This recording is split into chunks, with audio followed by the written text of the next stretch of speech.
Anyway, my name is Makram Murad Al-Sheikh, and I will be presenting this workshop for you on cartography. Can you change that to the presentation until they bring me the one with the Gulf Lake St. Louis? No, not this one. This one, right? Yeah, this one. Yeah. Okay, sure.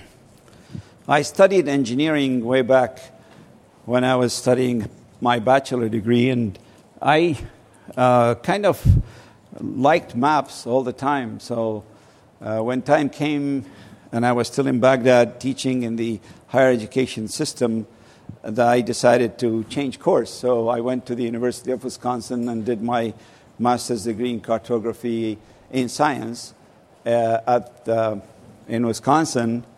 And I studied under all these big names of cartography like Morrison and Robinson. If you have heard of the Robinson projection, I met the guy and I invited him for dinner, Iraqi dinner, at home.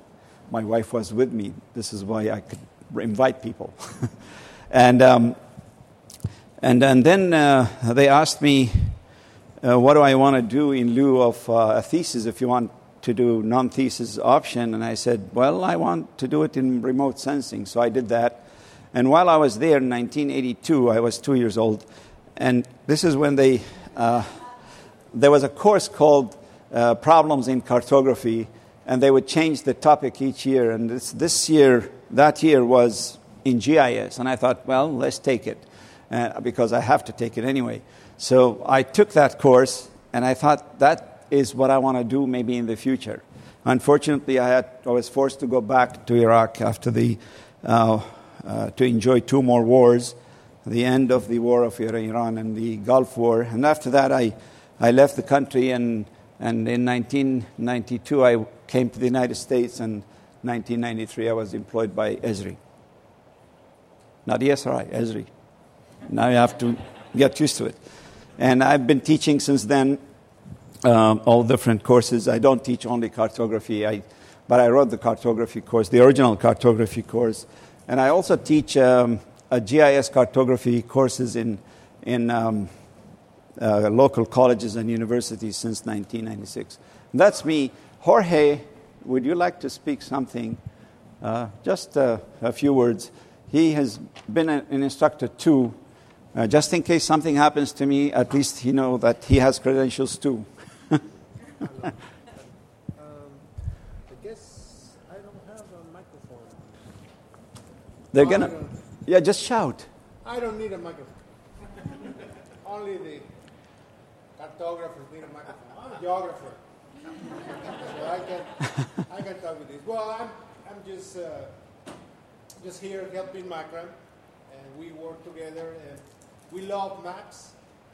And I hope we can have a good time for this presentation. And I'm an instructor, been for many years following the path of teaching GIS and making maps and trying to make the best maps that we can use to communicate, and useful maps with GIS, not beautiful maps for your wall and your at home, and use it as oh, look at this, I spent thousands of dollars because this is beautiful map. We want to use maps in the field and anywhere. We'll see. We have the principles to tell you. Okay. Thank you, Jorge. This is another guy with an accent, like me. I studied under the American Jesuits from New England in Baghdad, 9 years with them, high school and university. Anyway, so this is what we're going to tell you today. Since we have 2 screens and I can only point to one, anyone can tell me if they can see the red dot if I don't shake it. And so sometimes I will be entertaining you, and sometimes I will be entertaining you guys. So this is what we're going to tell you about. We will define cartography for you, and thank you for coming, all of you, for this session, cutting yourself from software and coming to learn about cartography, which has nothing to do with the software. Well, yes, it does. I will point to some things that are related to the software. And since I hope there will be no meetings in this room, I can extend it as I please. And if you like to stay, there's nothing else to do after that, I guess. So I will define cartography, talk about the communication channel and why maps fail, and talk about the objectives and limitations that are affecting the design, and talk about cartographic design issues and how you would abuse GIS cartography. Not to abuse, I mean. So, what is cartography? Different resources would define it differently. In the International Cartographic Association, they would define it as the art, science, and technology of making maps. And notice the word art is not in red, which means it's okay to have beautiful maps, but it is not the main objective of why you should create a map, because you can always be an artist and do whatever you want, but whether the art will be useful or not, it's a different issue. And that's what I'm trying to preach in this entire workshop here. Some would define it as making maps, and some of them would define it as presentation, but my main word here is use. It is about use. It is not about you creating the map, is how the 10,000 people who are going to read your maps, whether they are going to make use of that map or not. And this is what you should be always having in mind when you're creating any map. So I am here sitting somewhere on my desk. I'm a cartographer. I am a map specialist. I am a GIS specialist. I am not that fat. I could be a CAD specialist, and I would be compiling data from different sources in reality. It could be images from space. It could be images from, or photos from low altitude, high altitude photography. It could be from maps that I have collected, and I could also have lived in the place.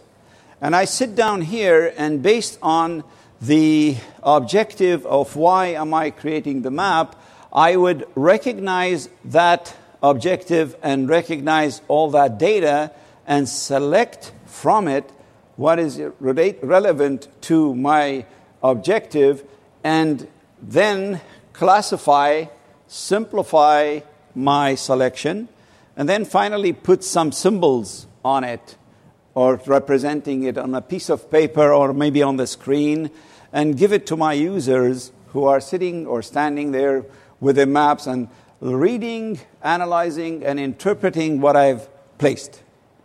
So this is similar to when I give you directions to my house. I will say, okay, you exit on this highway, you exit on exit 16, turn right on this street, turn left after the second traffic light, turn left and turn right, and so on until I get you to the place. However, I selectively did not tell you after each one of these rights and lefts, what do you see on the right and what do you see on the left? I selectively did not. I did not tell you that there is a red building on the corner where you're going to turn right on. So this is the same thing we're doing with our maps. We're actually looking at all that data that we have collected, and we only select what we think it is relevant to the objective of the map, and then put it on that piece of paper. And these people are going to look at my two-dimensional symbols, and they will extrude a vertical height or elevation of these buildings or these whatever symbols, a tree that I put for them. And it depends on their conception of reality, whether they are going to see they will put their own windows and doors on these on these buildings, and also they will change it maybe to not only a rectangular one, but how the architect would like it to be, with all these crooked inside, in and out of the edges of the buildings. So they can do whatever they want. It's not under my control anymore. I gave them the map. That's it.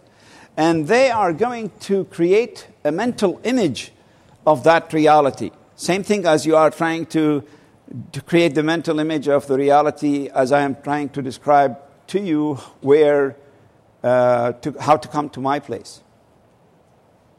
So whatever I give you, or I give that map reader in my map, is going to affect how this person is going to reconstruct that image of reality in their minds, and how useful would that map would be to them. So what is cartographic design? It is a complex task. On your screen display, you have 3 light guns. One for the green, one for the blue, and one for the red. Each one has 256 different shades. If you multiply this by simple math, this is like 16.7 million colors that you have to choose from.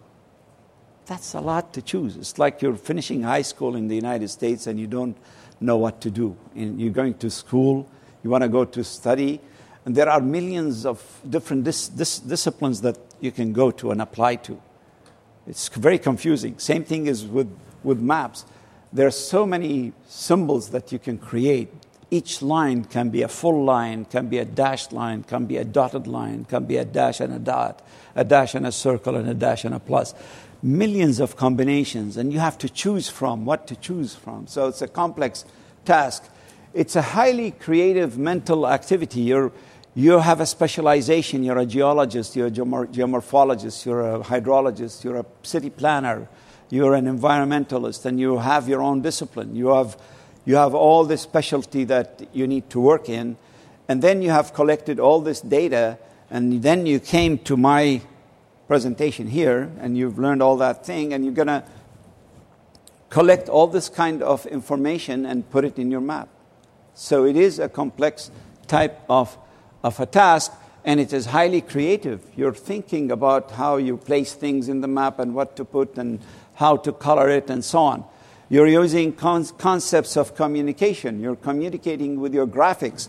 You're actually thinking in visual terms. You're trying to create some hierarchy in your symbology, like larger symbols for more important type of information quantitatively, and less important would be a smaller size, and so on. And all these 4 things are pointing towards creating a useful map. You want the end person who is going to use it is going to make use of it. What are then cartographic objectives? There are 2 types. One is called the map objectives, and the other one is design objectives. The map objectives, why am I creating the map in the first place? I have to ask myself, well, I could be highlighting some spatial relationships. I could be illustrating some analysis results that I have worked for 2 weeks on, and now I'm trying to present it.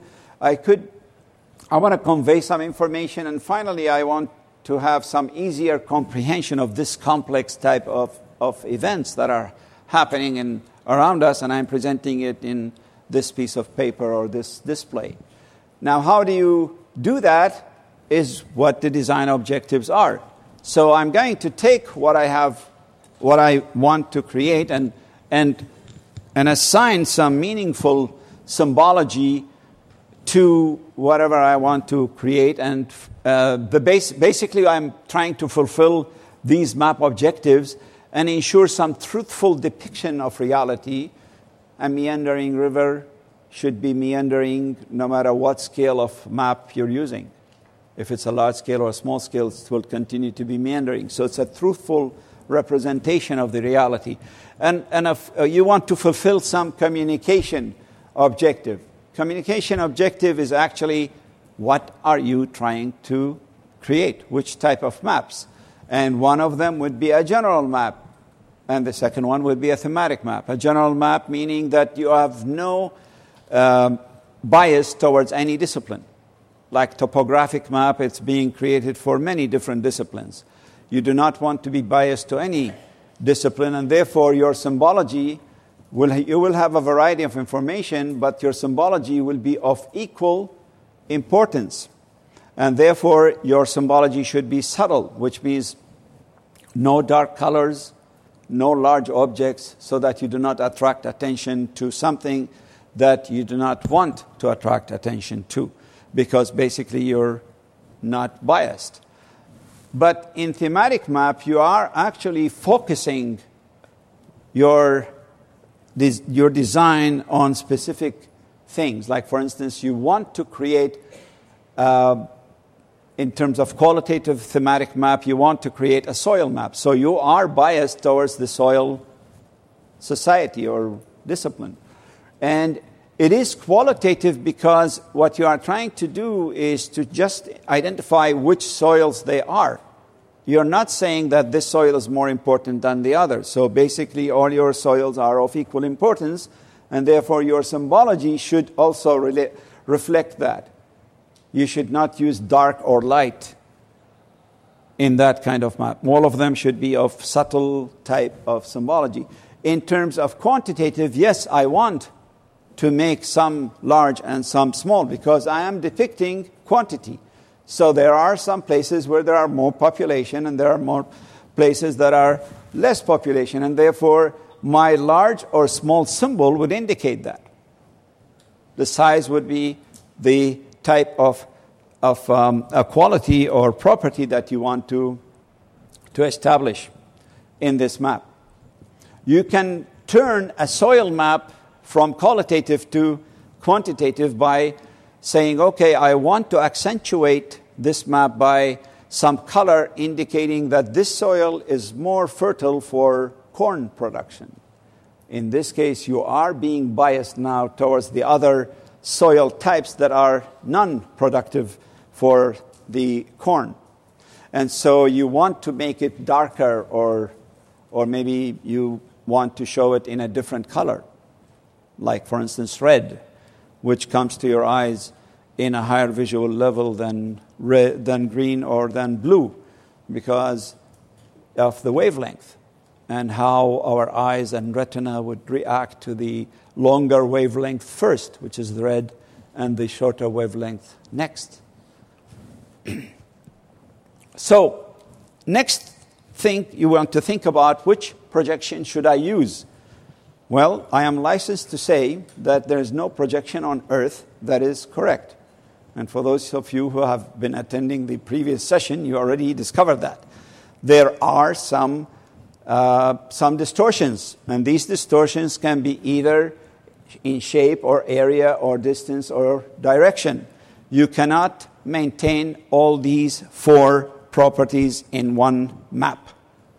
You can maintain it on the Earth's surface, and you can do nothing about it because this is how it is.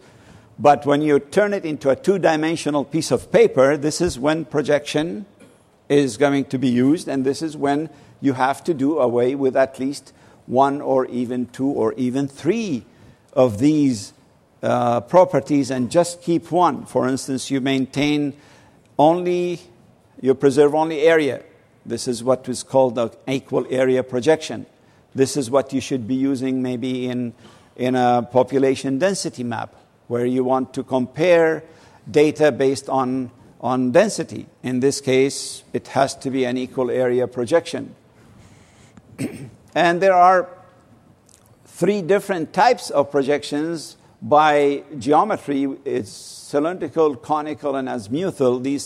These are the developing surface that you would be actually using to project all the Earth's surface, the different objects on the Earth's surface, into the inside or into the underside of these different developing shapes, and then you would cut it open and then you flatten it, and this is what is called a projection. This is basically a very simple way of explaining projections, but it is more involved because it has a lot of mathematics. In the good old days when I was studying cartography, I had to sit down and calculate by a calculator. Yeah, there was some calculators in my age at that time I was studying. So I had to calculate every coordinate and then draw it myself. Now you have a push of a button to pick up a projection.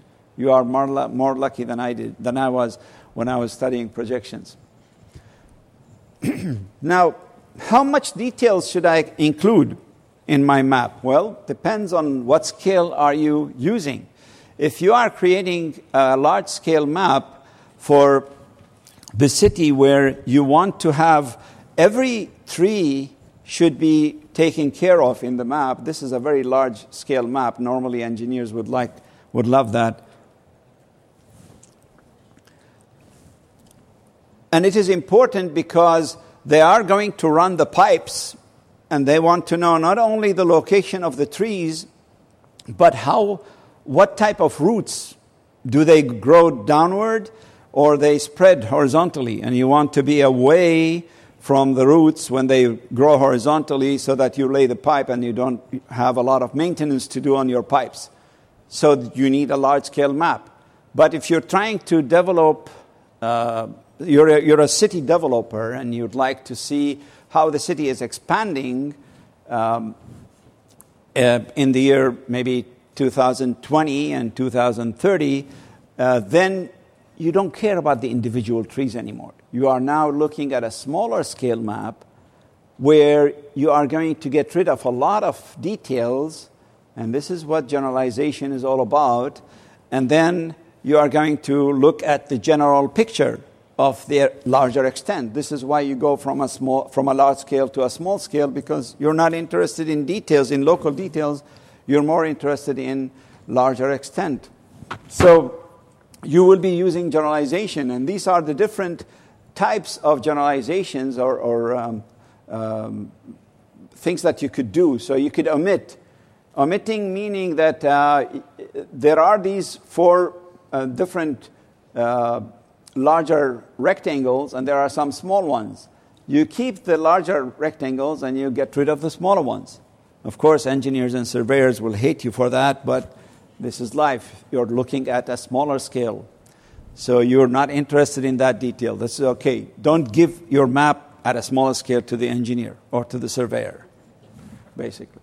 So in terms of the river system, also all these different smaller tributaries can be just deleted.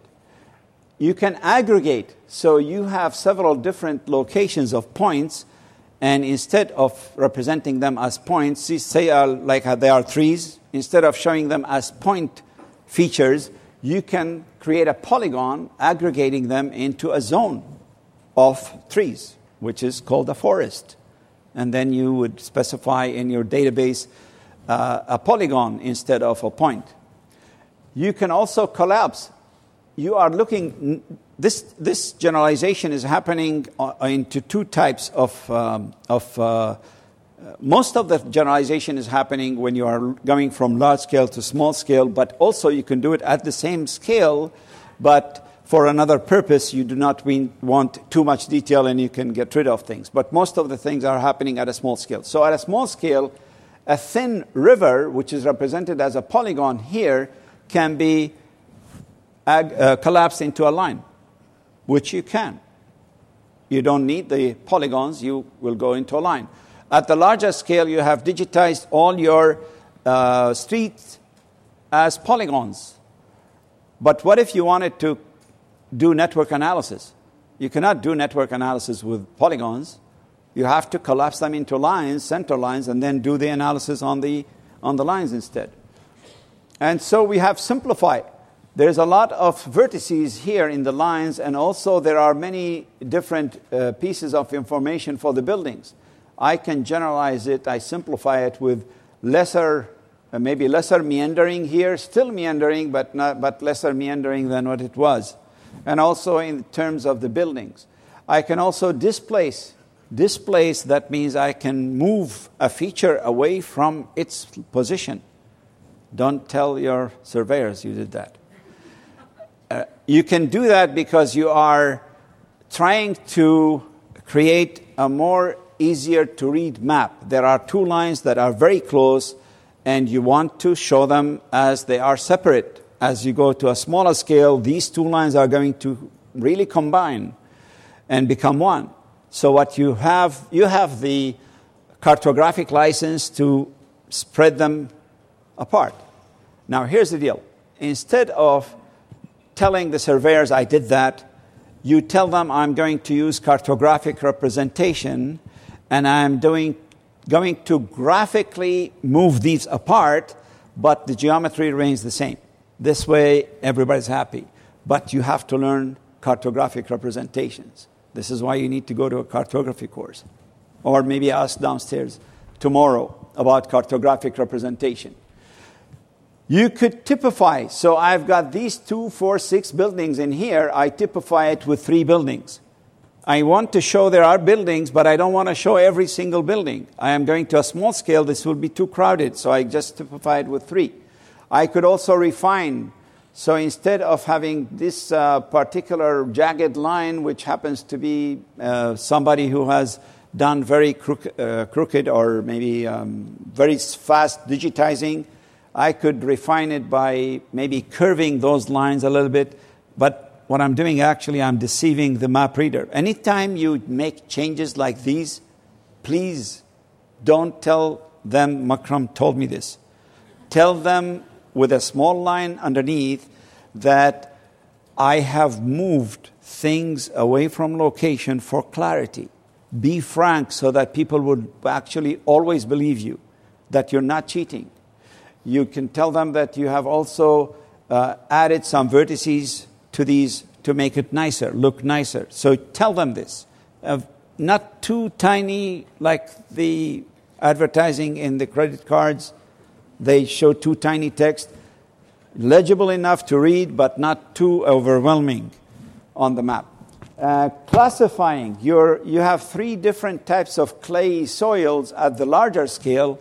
At the smaller scale, you just want to tell them that this is clay. You don't care about montmorillonite or illite or kaolinite for those guys and the geologists that are sitting here in the audience. You just tell them, I want this area to be named as clay. And that's enough for me at the smaller scale. I'm not interested in details. An exaggeration, this is when you are increasing the thickness of the line beyond what the scale allows you to. So a 10-meter wide road at a scale of 1 to 1,000,000 would be 0.01 millimeter. There is no such pen in the industry that can draw 0.01. The smallest is the 0.1, which is equivalent to the 000 Leroy pens. And that's the smallest it can go. Well, not the microfilming industry can go to 0.08. But this is 0.01. But 0.01 is very thin line. So, but you want to make sure that people would find it. Remember, it's all about the user. It's all about the map reader. You wanted to make it a little bit thicker. So you exaggerate the thickness of the line so that they can see it when they can discover it when they are reading the map. But when you do so, please add that statement at the bottom, telling them that you exaggerated the thickness of the line for clarity purposes. What symbols should I use? Okay, I'm now at the point I'm trying to decide on a qualitative map against a quantitative map. Which one? Well, a qualitative map, that means I can change differences in color, I can change differences in shape, I can change differences or use differences in texture or pattern. This I can use. I cannot use size or gray tone value, how dark or light it is. That's gray tone value. This is for quantitative symbology to use. What colors should I use? Okay, so I'm thinking of red. How many are thinking of the same red? And remember, I can change my mind. We cannot communicate red just by telling you I'm thinking of red. There's at least 4 different reds in here. So I need to give you more details. So this is why we came up with these dimensions, like hue and value and saturation. So I have to give you which color hue it is. So I'm telling you it's red or green. And let's stick with green so that my other examples are green. And the second dimension I have to tell you is value, which means how dark or light is that green. And then saturation is how bright or dim is that green. And so this is three different important dimensions that I have to give you. This is the hue, saturation, and value, one of many different types of color models that ArcGIS in ArcMap can support. We have the RGB, which is the red, green, and blue, and then we have the cyan, magenta, and yellow. The red, green, and blue is for your screens. Any map you create for your screens, you can use the RGB, which is our default in ArcMap. See, I told you I'm going to talk a little bit about software. And the cyan, magenta, and yellow, you think about it when you're going to send a map to a printer. So you change your settings inside ArcMap to go into cyan, magenta, and yellow and design your map accordingly, because this is easier to translate when it goes to print on your printer. And hue, saturation, and value is another one, and there's other different types like the CIE color model and so on. Colors have connotations. Colors have conventions. Connotations like, for instance, red for higher temperatures, blue for lower temperatures. Conventions. There are some, like the Geological Society internationally, they have sat down and decided what colors they would use for their different types of rocks, so metamorphic and all that. And there are some color preferences. I prefer green. How many of you are sitting in the audience like green? See, not all of you like green. So you should not force your green color on to somebody else. This is why you need to do some research on your society on what colors they would prefer, so that you can sit down and use them for your type of organizations or your type of state, or sometimes in different countries. Like, for instance, I know about Iraq. In northern part of Iraq, they just like bright colors. So if you choose not to create maps with bright colors, this is offensive to them, maybe. So this is especially true for you guys in the United States who take some contracts for working for other countries. You need to study what type of color they'd like in those other countries, so that you can design accordingly. Excuse me. And also for maps that you create on your screen, you use some colors. They will not go and be printed the same way as you think they would, because you have 16.7 million colors that are going to translate to something like 256 different colors on your printer. This is why we always tell you to print the, what is it called again? That MXD that we have in the software. I always forget it.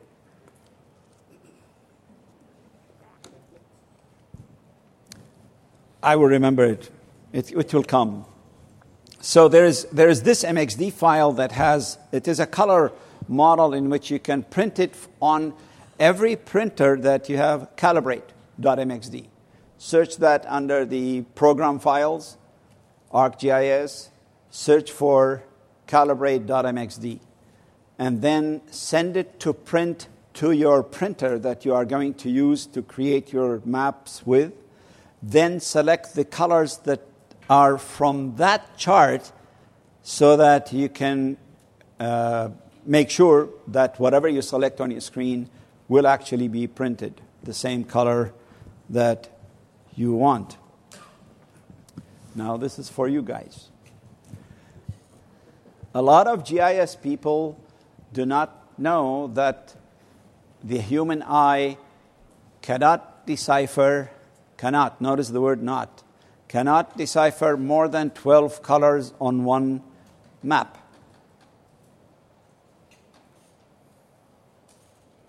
I will repeat it. They cannot decipher more than 12 colors on one map. If you put more than 12, it's going to be a nice looking map. But not, starts with a U, not useful, which means they cannot decipher the colors. Like for instance, if you look at these colors, this one in here, to me on my screen at least over there, because this, by the way, went to the projector, and so the optics did their play on it, dissipated some of the light, and also my screen here did some diffractions on it. So they're not the same colors as on my screen. Anyway, this is just to remind you of the printers. Also, they do the same thing. So these two colors are the same. These two colors, to me, are the same. These three, they are very close.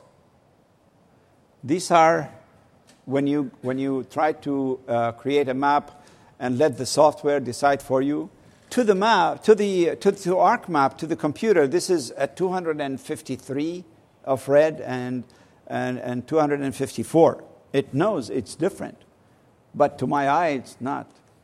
So you need to think about the user. Also, in terms of the maximum shades of the same color, the human eye cannot decipher more than 7 or maximum 8. In fact, in our teaching now at Esri in the courses, we say 6 to 7 even. And these should be distinct shades from the 0 to 255 continuum of the shades of the same color. You have to pick one from here, one from here, one from here, one from here. So it has to be distinct. This is when you are trying to use quantitative type of mapping, when you're classifying your data. The default is 5, by the way, in ArcMap. But you can go to 100 if you want. You can choose 100. But whether it's going to be a useful map or not is not going to be useful. Now, you have to think sometimes about the color impaired. I tried my best to bring this to the same colors that I think it was from research. This is how people with deficiency in red would see the colors that normal eyes would see. So there's no red. The deficiency in green, they would see like this. Those who are blue defective would see this. And those that are blue defective, by the way, are very rare. And by the way, the women actually have better, they are better than men in terms of color deficiency. There are some 5 to 8% of the male population who are color deficient. And the woman is only 0.5. This is because of the XX and XY chromosomes, if you learn your biology way back in high school. So you need to avoid, for these people, when you're asked, try to avoid pure green or pure red. Instead, use for them different shapes and different textures. And also what you could do is you can use changes in brightness brightness contrast, instead of changing or adding more colors. Now, this is what you should not use. It's called optical illusions. Anytime you use a checker box like this, where the symbol component of black is alternating with an equal size of white, it will vibrate. And the way to discover that is just move your head slightly this way or that way, and I won't tell you're doing that. Just move like this and you will see it vibrating. Do it the same way with this one. Also, there is something else that happens. The human eye was created in such a way that we actually see illusions like these. So these are 5 rectangles that have been shaded progressively. Each rectangle was uniformly shaded in the same color, but the next one has a darker shade of the red. There was no outline added, but when I put it together, it looks as if that this area here is darker than this area here, as it meets the darker red on the right-hand side. can't do anything about it. This is how our eyes were created. So that's optical illusion. There is another example. These two rectangles are the same. I was pointing at these rectangles, this one and here for you guys. These are uniformly shaded. But as I placed this shade, behind it was a gradual shade of gray. The left part looked lighter than the right part. What does that tell you? You are going to place symbols, right, that are of the same color, and they are falling on different shades of gray or shades of blue. So basically what I'm telling you here is that it will not look the same. Now, if you are fortunate in your design that you used one color and one circle, like for instance a red circle that you're placing on that background, on that variable background, and there's one red circle in your legend, then you have no problem. But if you have two reds that you have chosen, one is a little bit darker than the other one, and you're placing it on different background of shades, and remember what you do in map reading. You are looking at a symbol in the map body, taking your eyes to the side, to the legend, and then you're trying to find an association while you are remembering what you saw. And that distance is related to time, and we are growing old. And if we cannot find the association fast, we have to go back and read again. These trips back and forth, the longer it takes and the more number of trips you make, you will not use that map again. So your map, if this has these qualities, you are going to have wasted your time because the map reader is not going to use your map. And then there is these last two, in which when you are using slanted lines or vertical lines, these lead the eye to, as you are reading and you see a line or a bunch of lines, your eyes tend to go in that direction. This is how these guys in movies try to trick people to look at where they like you to look, so that you won't see the defects that they have done and they do it fast. Sometimes in these movies that what do they call them? The adventure movies and all these fast movies, like the one from space and all that. So there are a lot of things that they do small and they enlarge it on the screen, and they trick you into looking into here rather than there, so that you don't see the cables, or you don't see that the Starbucks bucks on a film that was done in the 200 AD or something. Things like that. So these are illusions. Don't use them. When do I use patterns? You use it only for areas, because when you use patterns in thin symbology, like a dot with a pattern in it, or a line with a pattern, you cannot tell the difference. So only use it in areas. And this is only for qualitative symbology. And also consider the effects of reduction, especially when you right-click on your data frame, or you right-click on the legend and convert to graphics. Once you convert to graphics, that item is not going to be linked to the data frame anymore. So as you reduce it in size or enlarge it, it's not going to be the same. Excuse me. Don't drink coffee when you're teaching. Especially this colored water outside. So, Turkish coffee is better.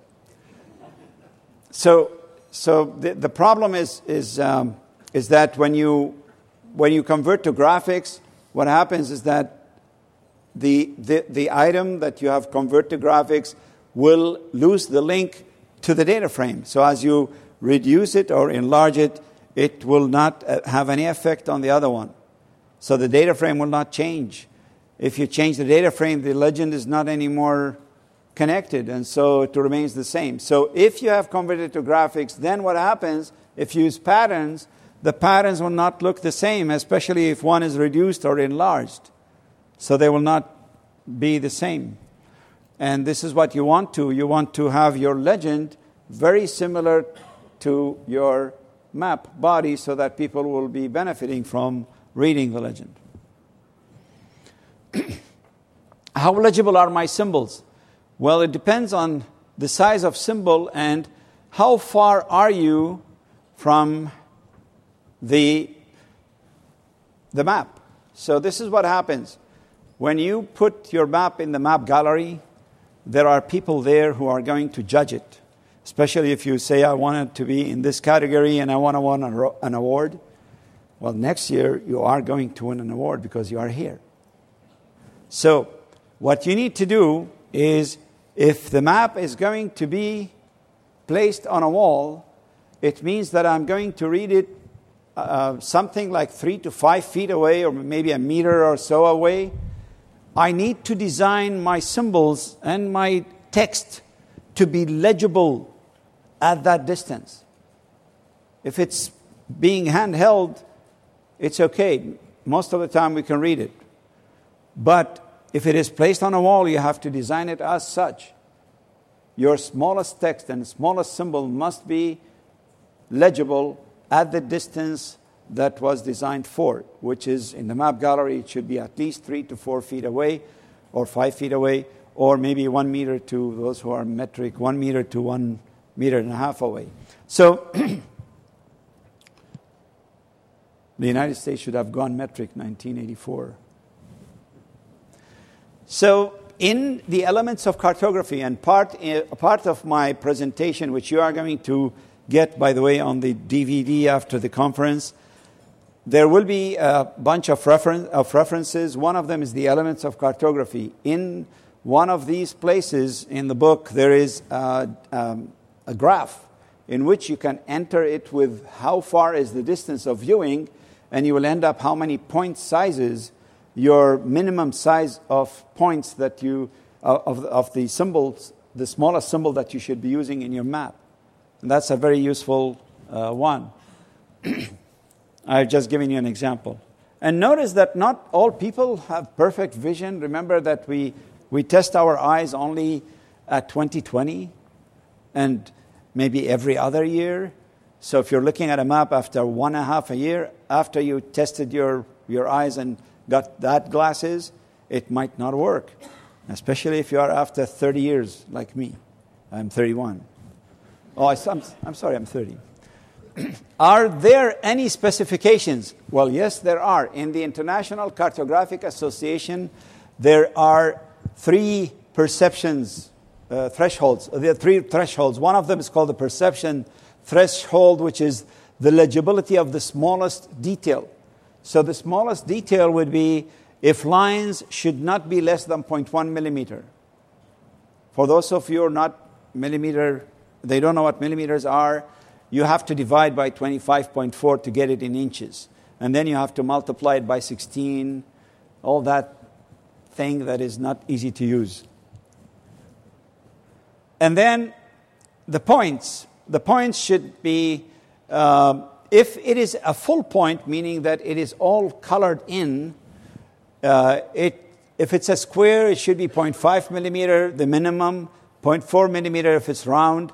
If it is hollow, it should be minimum 0.5 millimeters for both the square and the circle. The threshold of separation, this is the distinction between adjacent details. So I have 2 lines. How far they should be at that scale? It should be more than 0.2 millimeters. And the differentiation, they didn't put any numbers in there. They said the smallest difference between nearly same size symbols. So if you're doing graduated circles, in which the circles are graduated based on how much is the population. So in this case, if we have 100,000 people and 100,400, this will be very small difference. So your circles would be very close in size. So in this case, you have the cartographic license to increase one of these circles to be a little bit larger so that it can actually be identified.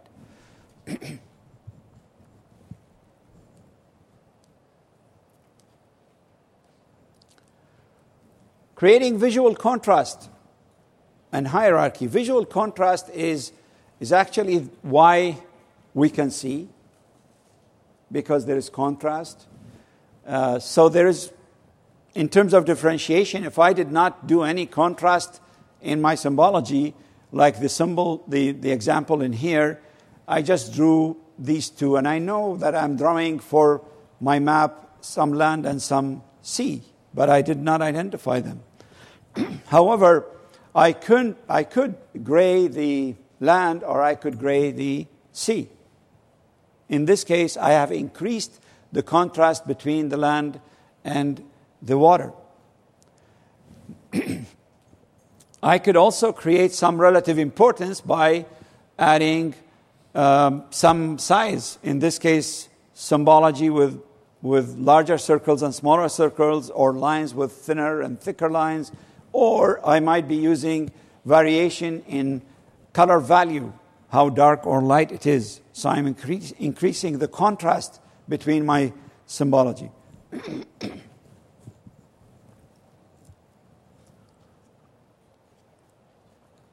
So how do I represent maps, names on maps? Well, I can use some qualitative symbology in my name placement. So I change colors, I can change styles, I can change form. The form meaning upper lowercase or uppercase only or upper lowercase with a slant. My advice is never use uppercase only. If I give you a book to read which is all uppercase, unless you are a United States policeman or lawyer, you will take 1.25 to 1.5 times to read it. Because we have imprints in our minds of upper lowercase words. We don't read letters anymore. We read words. Actually, our kids, they learn how to read words more than letters. And it is easier for us. When we read, we don't read the THE as, oh, that's a T, an H, an E. Oh, that's a the. No, we know that's a the in here. So it is easier for us. Also, reading a book is different than reading a map, because reading a book is sequential. Sometimes a word comes into the paragraph and we don't know what it is. How many knows what serendipity is? It should be 10% only. Always doesn't fail. Serendipity, by the way, it's also about the Indians. The British, this is a good thing about the British. The British took a guide named Serendip with them as a guide. And this guy discovered something that the British were not looking for. That's what serendipity is, by the way. So now you learned one more word for your Scrabble game, if you will. So if you are reading this word in a paragraph and you didn't know what it is and you still understood what the paragraph is all about, you're in the airplane, it's okay. You went and you continued reading. In a map, you are looking for that word that you want to know where to go to. Like, for instance, I was given directions to go to La Jolla, to exit on La Jolla Village Drive. That was my first month in California. So I was driving and went there and invited to a friend's house. And I went around. I couldn't find La Jolla Village Drive because the guy gave me the directions on the phone. And I stepped out of the car and called him, and I said, "Where are you? I have just exited La Jolla Village Drive." Yeah, same thing. No, it's not the same thing. I am reading the thing, and you are telling me La Jolla. It's two different things. So you're going to a foreign country in which you do not know the spelling and the pronunciation of these names. A lot of our our troops went to Iraq, for instance, and they were given a map that has Dijla on it or Tigris on it. Well, if you ask the locals where is the Tigris River, they won't tell you where it is because they don't know. They're sitting next to it. They know what Dijla is, but not Tigris. This is why the United States went in 1980s. They started using local names like Beijing instead of Peking and Mumbai instead of Bombay and so on. So these are important if you do not know Spanish. That's right. Yes. So this was important to tell you because I have seen a lot of maps that are all uppercase, thinking that this is an important place. Well, guess what? I cannot read. It's like Jack Dangermond, when he said in the plenary session, I'm not going to even attempt to read that city in Iceland where they had the eruption. Remember? I wouldn't attempt to. So quantitative, I can also use place names in a quantitative type of situations where I could use, like for instance, San Diego, larger, and Redlands is smaller because San Diego is larger than Redlands. And in terms of form, I can use different types of form, uppercase, lowercase, or different, change the different form of the text to make a quantitative type. Like for instance, I would use uppercase only, which I don't like, but it happens in a lot of specifications now that they use uppercase only, and then use lowercase or upper lowercase combination. That's the second thing that you could use. By the way, when you see this arrow, it means use this first, then this, then that, then that. Color value, differences in color value, you can use it also for quantitative type, but it is the weaker, the third weaker compared to the one on the left. And then color, differences in color, like for instance, based on the electromagnetic wavelength, which is the red first, then green, then blue. You can use that one, but this is the weakest choice for quantitative differences. There are some legibility issues, like the text color versus background color. So I am drawing a dark line, a dark...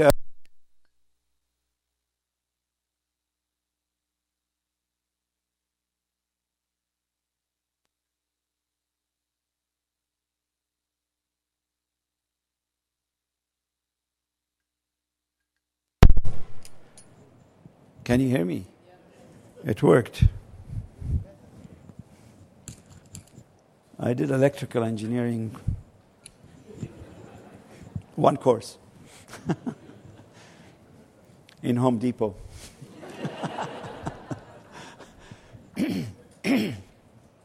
So I'm drawing a dark blue line on a black background.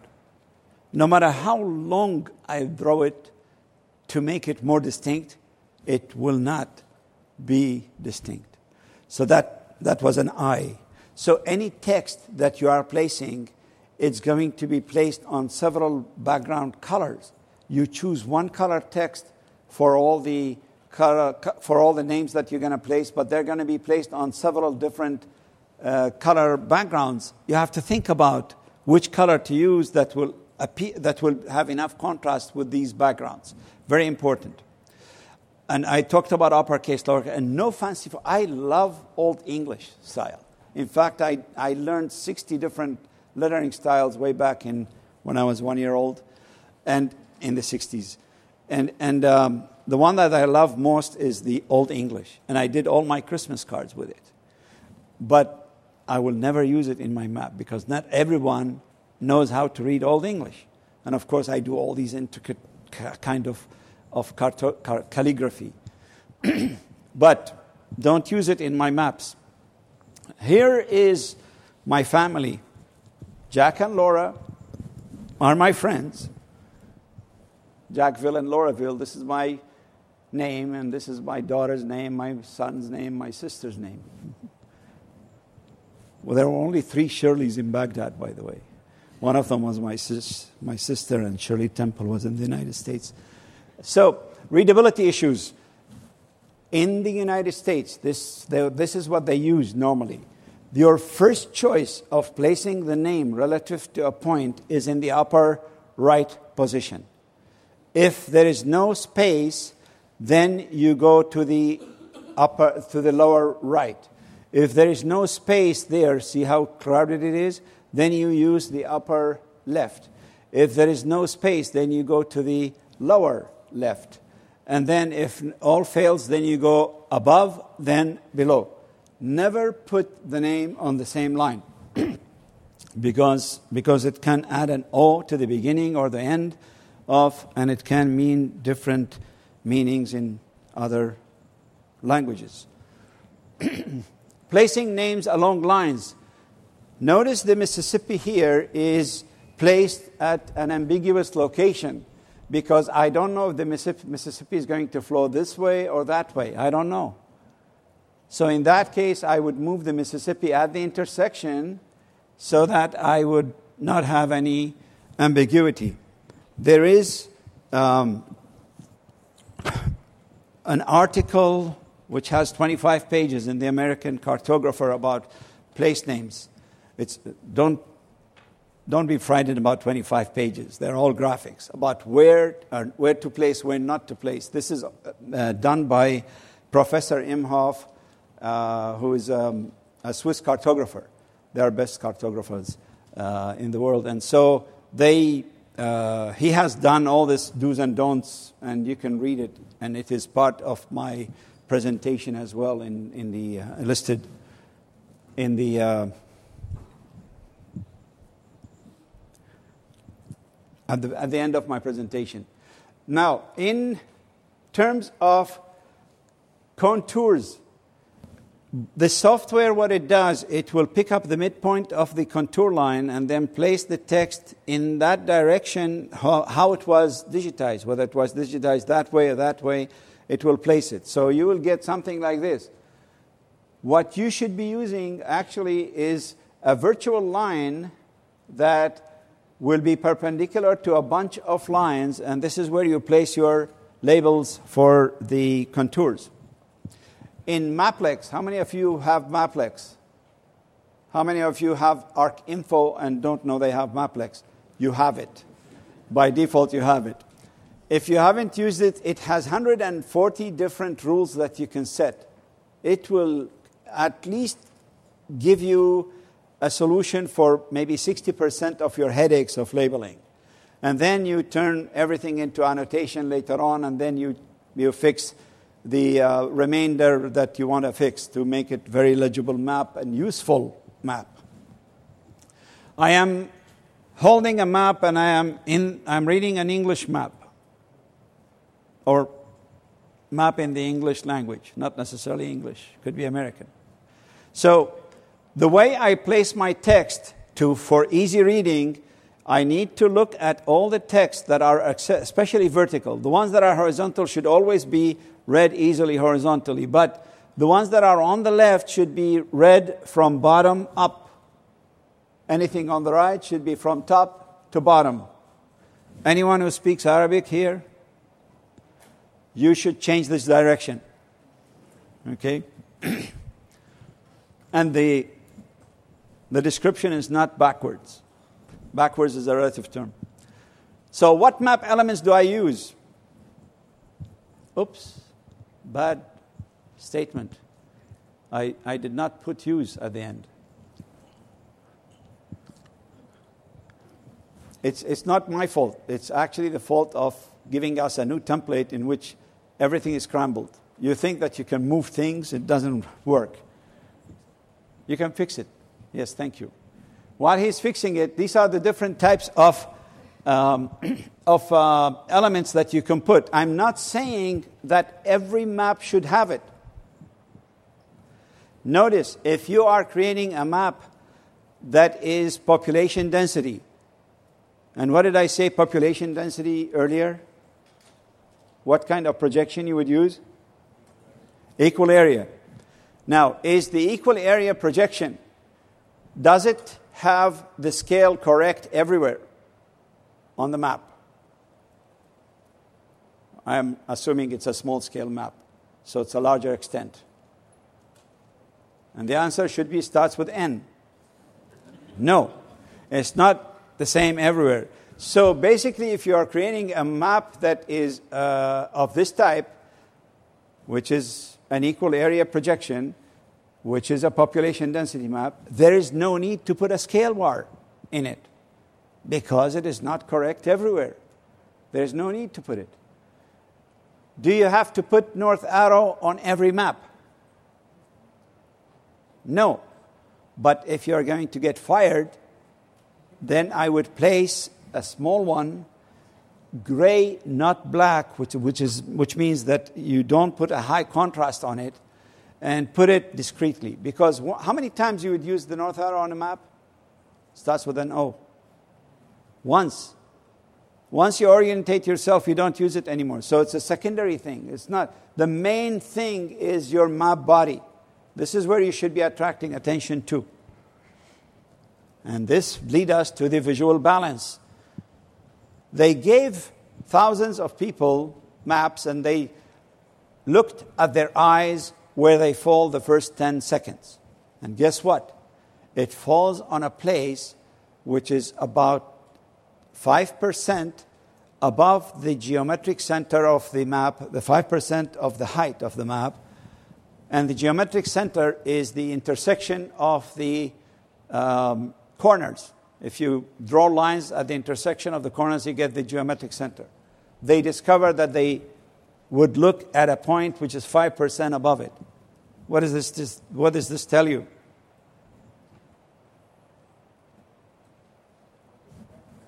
Put the main map there. Exactly.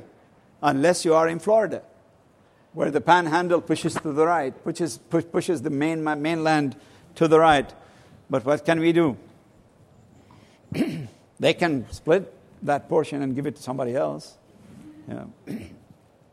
So, what visual balance means is that I have to place my map body there, and then there are some other graphic elements that are going to be placed, which we call them cartographic elements or map objects, whatever the case may be, what's in the name. So we are going to place all these items, and we are going to move them around, and each one of these items will have a visual weight. This visual weight depends on the size of the item, the value, which is how dark or light it is, and the brilliance, how bright it is, and how close it is to the edge. Of course, all map readers in the English language would start from the top right, and then, or top left, sorry, and then they move their eyes this way. So by default, they would do the same in map reading, and whatever you put in the right-hand side will have more weight.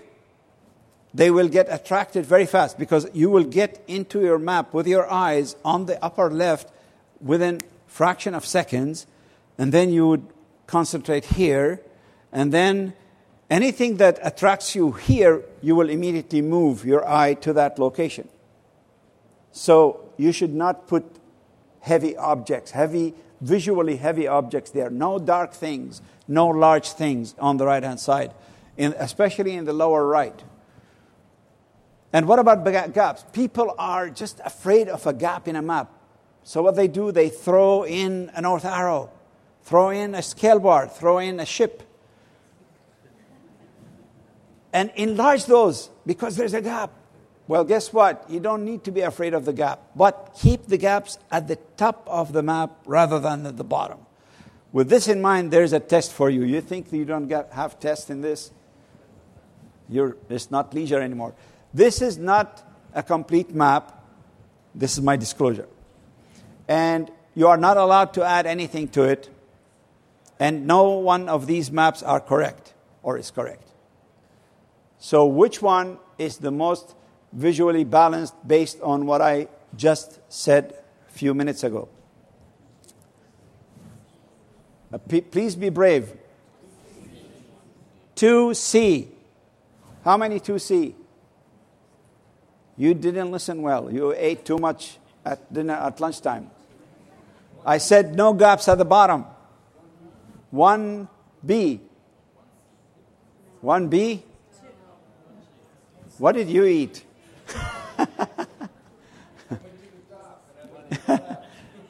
This actually rotates to the left. This rotates to the right. This rotates to the right. This rotates to the right, to the left. This one here is more close to the visual center, which is why you guys said, but you forgot about the other part. So this one here is further away from the visual center, but remember I said no one of them is right. But I also said you should not put gaps at the bottom. So this one would be the one that you should have chosen. Now this is another map, more complicated. The one on the left is my teenagers' boys' room, and this is my room. This one on the left is my artistic part of me, and the one on the right is my engineering dull part of me. Which one is more visually balanced based on what I told you? Notice the main map is at the visual center. You should choose. How many choose B? Be brave. Yes. Yes, good, excellent. You're A? You're fired.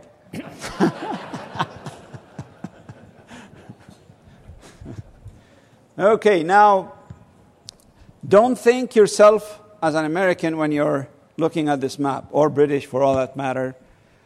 Which one is more visually balanced, whether it is A or B? How many would say B? I just told you, don't think like an American. Because you always think that the scale, the legend should be on the right-hand side. This is why you chose B. You forgot about that this thing here is very far away from the visual center compared to this one, which is very close. And you forgot the gap in here, which is lost between the visuals that are in here. This is why on the left-hand side is more visually balanced, but we are used to the legend on the right, which can be fixed, right? All you need to do is push this to the right, pick this part here and put it up there. Done. Okay, so this is how you should be thinking about balancing your different objects, and you try to attract attention to the main map body. This is why we are talking about this visual balance. Now, there are several factors that control our design. In 2 minutes, my presentation should have finished. But I'm entertaining you as much as I want because I told the map gallery I'm coming back at 5. So I have half an hour for you guys. I was fired, right? Yes, you were. Yeah. So for those of you who are going to leave, there are some evaluation sheets that the administration here wants you to fill it up for us so that we will know whether we're going to have this next year or not. Same jokes. This is, by the way, my 18th year presenting this. Can you imagine? An 18th year that I have people here who are enjoying this. Thank you very much. So, what factors controlling my design? Well, there are several that would. One of them is the objective. Map form. Is it portrait? Is it landscape? Is it folded? Is it going to be center folded? And all these different things is it going to be round or square or rectangle or whatever the case may be? So this will actually control how I would design. Second one, my audience. If I am going to design a map for the highly technical committee in which they want to know whether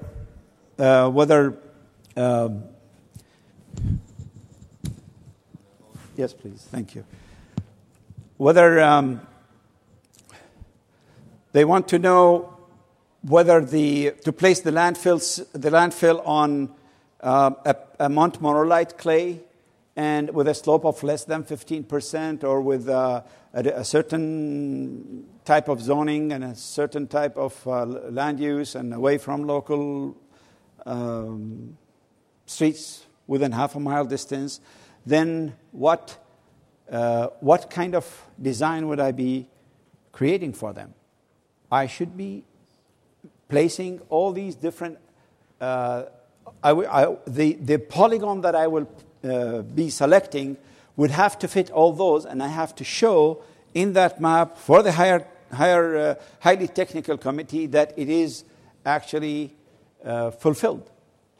However, if I am passing this to the general public to vote on where to place the landfill, what do the general public need from in the map?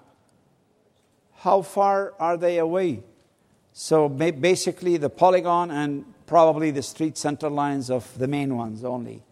So my map for them would be much simpler than for the highly technical committee. Reality and authenticity. Well, I told you about the meandering river. The crooked coastline of Norway should remain crooked when you actually create the map for them. Generalization and scale, they are both working together to create, they control the quantity of information that you can place in the map. Also the technical limits, which will dictate the quality of your map. Remember I talked about the 16.7 million colors and 256 that you have on the printer. So you're limited. And conditions of use. Is it going to be in a dark place or in the light? Like for instance, when you're picking up your car from the car rental, you will be generously given a map. This map is useless. Most of the time it's useless because you're driving at 9 p.m., it's dark, and they gave you these tiny text and with very little contrast between the text and the background, and they're expecting us to dash at 65 miles an hour and read it. I normally sit down there and for 10 minutes, and I'm sure Jorge does that the same, but he's fired anyway. And redraw it so that I can make use of it. North is not true everywhere on a map. Depends on the projection. So this is Molovida projection. Notice it is only correct at the line that goes through through Greenwich. That's it. Elsewhere, it's curved. And in the United States, we use the conical projection so much. So your north arrow is not correct anywhere in the map, anytime you use conical projection. And this is where I was teaching in Florida one time. Anybody from Florida? They're nice people. They gave me this map to look at, and I said, "Oh, are these dog houses?" And he said, "No. This is a map that we give to our policemen to divide themselves on the different beats, where like in different neighborhoods." And I said, "No, not according to your scale." Oh my God! Then they realized, and this wasn't their fault. It was a bug in the ArcView 2 software that we had. You go from data view to layout view, then you decide, I want to make changes, so you go to data view. It loses the projection. I don't know why, but they fixed it anyway. But they didn't realize that this is happening, and so from then on, I gave my students that I teach at university the meanest scale, 5,137,603, and I would like them to manually draw a scale bar with easy-to-use divisions, and then I would tell them to, when you're done, go to your computers and create the map of the United States and just bring it in and bring your insert, go to layout and view and insert your scale bar and make a scale bar with the same divisions and the same intervals. And check yours against it. This is how you check if the software that we are creating is correct. You have to do the same thing, by the way. Don't believe in the software all the time. And is it easy to use? Well, how do you read these scale bars? Well, I am in the outside, in the open. I have my shoestring. I can take it and measure a distance on that map, and then take it, and I'm not going to embarrass anyone in the crowd here as why there is something on the left-hand side from the 0 in the other direction. So I would go from the 0 and try to read here. Then I say, okay, this is 700, this is 1400. That's not easy to, I have to use a calculator. But I have this on the left, so what I do is I move that here, and that's what this is for. This is 700, and this is what I need to pick up from this subdivisions in there. Well, guess what? How many of you can find out in the field without a calculator, and if you're not my age, 30 years old, how to divide 7 by 5? Right? My kids will definitely go to their cell phones and try to do that. So this is not an easy to use scale bar. What you should have done is what? Anyone? Volunteer.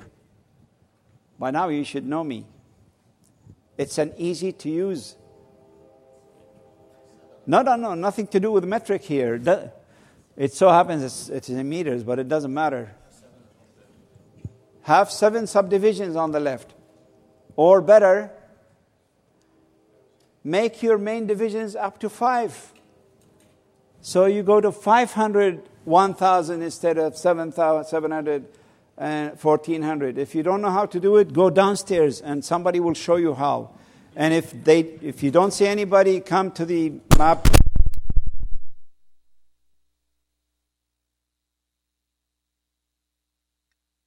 Wireless. So come to the map critique station and I'll show you.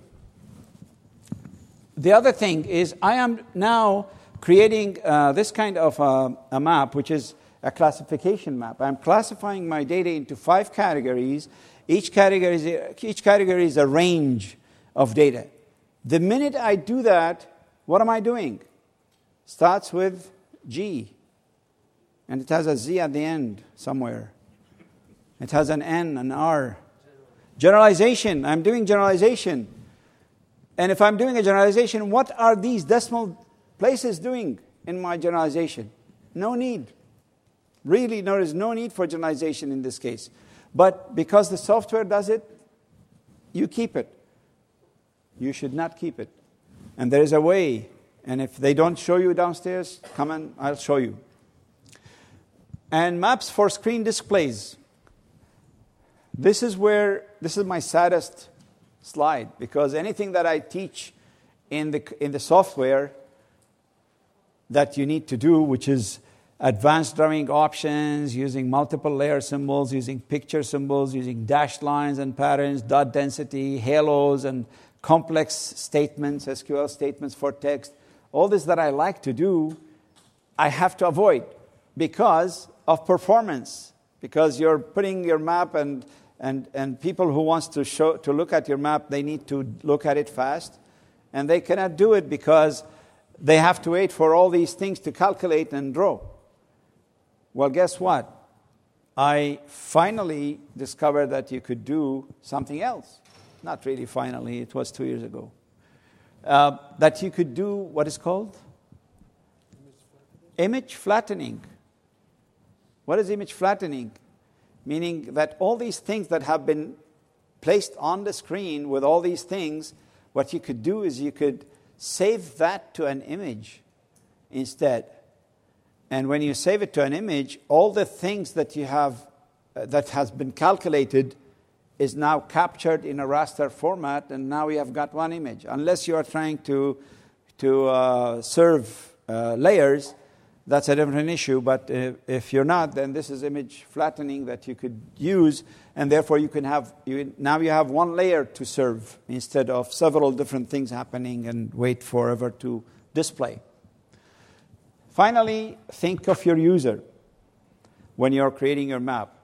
And this is available for you. The presentation is available for you. And this is the different references I placed for you. And if people would like to stay, we could critique a map together. I'm here. Anyone would like to stay. There is a bad map that we created. So look, I'll give you 30 seconds to look at it. And then you can tell me what's wrong with it.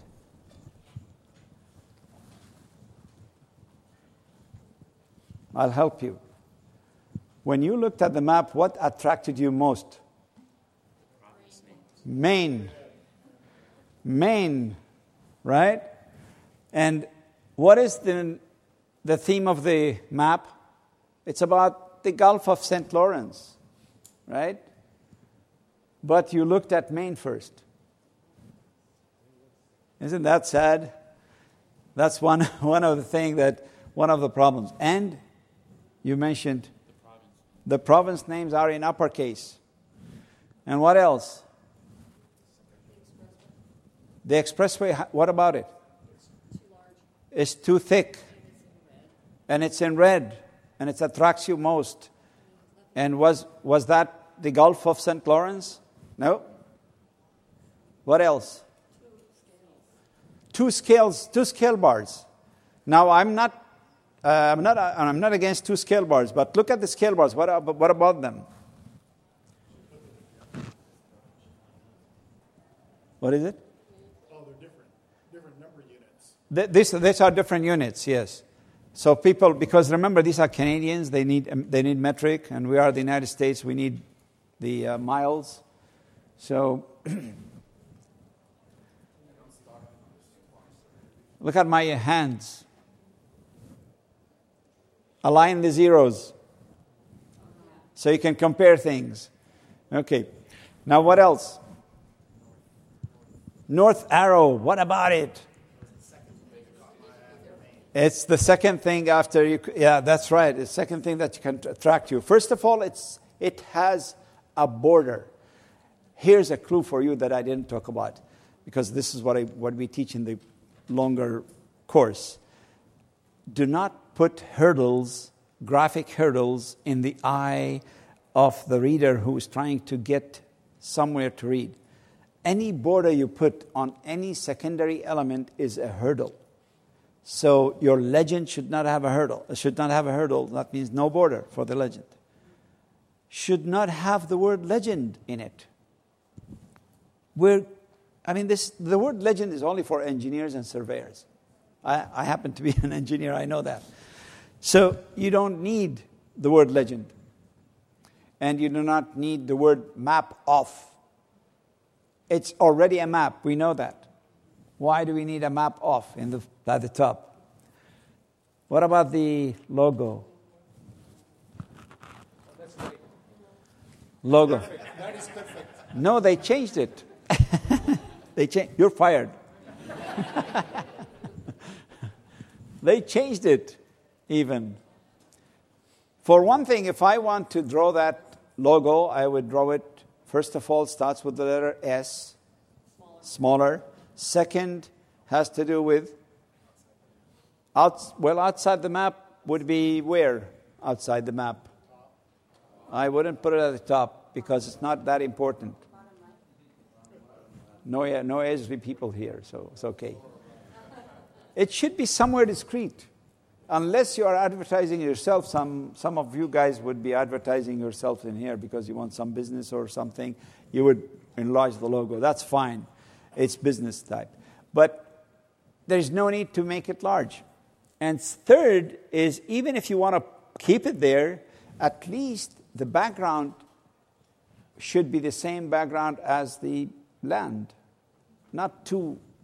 I don't need to look at two colors there because it's attracting too much attention there. So, and also the land does not have a wet coast. So there should be a line that is dark blue for the coastline. There's no coastline. Just land and sea. The coastline is inundated, remember. You should symbolize it as such. So you should have a dark blue coastline. So this is an example of one of the attempts to fix the problem. I still don't like what I see up here, but this is one of the attempts. This is a second attempt in which we focused on. Notice in the previous one, we did not focus on the Gulf of St. Lawrence. Everything, there's a lot of things, there's a lot of land involved.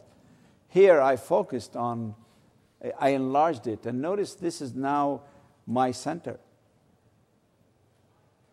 So these are different techniques of, and notice no border. You still can read it, so, and no red. Unfortunately, we cannot delete it because it's there. Unless they give it to the Canadians, then we don't have a problem, but that's a political issue. We don't discuss that. But it has to be there because it's there, and it is subdued. It's not like as it used to be. So here it's in green, and they would think that the United States is greener than Canada. So. But look at the difference. Yeah. Well, thank you so much for your attention and staying for a longer period of time.